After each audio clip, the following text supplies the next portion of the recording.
মুহররম মাসের একটা বিশেষ আমল আছে, বিশেষ গুরুত্ব আছে। সেটা কি? সহিহ মুসলিমের হাদিসে আসছে, নবী করিম সাল্লাল্লাহু আলাইহি ওয়াসাল্লাম ইরশাদ করেছেন যে আফদালুস সিয়ামি বা'দা রমাদান শাহরুল্লাহিল মুহররম, রমজানের পরে সবচাইতে উত্তম রোজার মাস হলো মুহররম মাস, আল্লাহর মাস মুহররম মাস। নবী সাল্লাল্লাহু আলাইহি ওয়াসাল্লাম এখানে কি বলেছেন? আল্লাহর মাস বলেছেন। রমজানের পরে সবচাইতে উত্তম, সম্মানিত, মর্যাদাপূর্ণ মাস হলো আল্লাহর মাস মুহররম মাস। অর্থাৎ রমজানের পরে নফল রোজার শ্রেষ্ঠ মাস, নফল রোজার শ্রেষ্ঠ মাস হলো মুহররম মাস। নবী সাল্লাল্লাহু আলাইহি ওয়াসাল্লাম যে মাসকে নফল রোজার জন্য সবচেয়ে শ্রেষ্ঠ বলেছেন, সেই মাসে আমরা আশুরার রোজা বাদ দিই। আশুরার একটা বিশেষ তাৎপর্য আছে।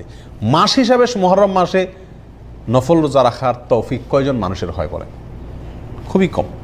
অন্তত এক দুইটা রোজাও যদি আপনি সারা মাসে রাখেন এই নিয়তে যে নবী সাল্লাল্লাহু আলাইহি ওয়াসাল্লাম এই মাসে বেশি বেশি নফল রোজা রাখতে বলেছেন, আমি সেটার উপর আমল করার জন্য অন্তত এক দুইটা রোজা রাখলাম, তবুও তো আপনি হাদিসটার উপরে কী করতে পারলেন? আমল করতে পারলেন।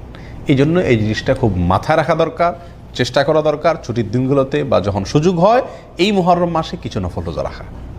নবী করিম সাল্লাল্লাহু আলাইহি ওয়াসাল্লাম রমজানের পরে এই মাসের নফল রোজাকে শ্রেষ্ঠ বলেছেন। অবশ্য আমাদের আয়েশা বর্ণিত অন্য হাদিসে আসছে নবী সাল্লাল্লাহু আলাইহি ওয়াসাল্লাম রমজানের পরে সবচেয়ে বেশি রোজা রাখছেন শাবানে। তো উলামা ইকরাম বলেন এই মাসে যদি রোজা রাখা সবচেয়ে শ্রেষ্ঠ হয় তাহলে শাবানে তিনি বেশি কেন রাখলেন? এর উত্তর হলো যে এই মাসের শ্রেষ্ঠত্ব এবং এই মাসে রোজা রাখা যে উত্তম, এই কথা আল্লাহর পক্ষ থেকে যখন ওহী আসছে তার আগেই, তারপরে নবী সাল্লাল্লাহু আলাইহি ওয়াসাল্লাম আর এই মাসে রোজা রাখার সুযোগ পান নাই। এটা শেষ মুহূর্তে আসছে জীবনে, তার আগে তিনি ইন্তেকাল করেছেন। তারপরে তার মানে শাবান হলো তৃতীয় শ্রেষ্ঠ নফল রোজার জন্য। রমজান ফার্স্ট, সেকেন্ড হলো মুহররম, এরপরে 3 নম্বর অবস্থান হলো কোন মাসের? শাবান মাসের। তো শাবান মাসে নবী সাল্লাল্লাহু আলাইহি ওয়াসাল্লাম বেশি বেশি নফল রোজা রাখছেন, কারণ তিনি সেটা আমলের সুযোগ পাইছেন। আর মুহররমেরটা তিনি বলছেন কিন্তু নিজে করার সুযোগ পান নাই, তার আগে ইন্তেকাল করেছেন। তাহলে আমরা তার এই নির্দেশনা অনুযায়ী মুহররম মাসে বেশি বেশি নফল রোজা রাখার চেষ্টা করবো ইনশাআল্লাহ। ঠিক আছে তো ভাই? এটা গেল মুহররম মাসের করণীয় প্রসঙ্গে। এই মাসে এই একটি মাত্র মূল করণীয়, বিশেষ সম্মানিত মাস হিসাবে যা যা তা তো আছেই, মুহররম মাস হিসাবে এই মাসের মূল করণীয় হলো এই মাসে বেশি বেশি কী রাখা? নফল রোজা রাখা।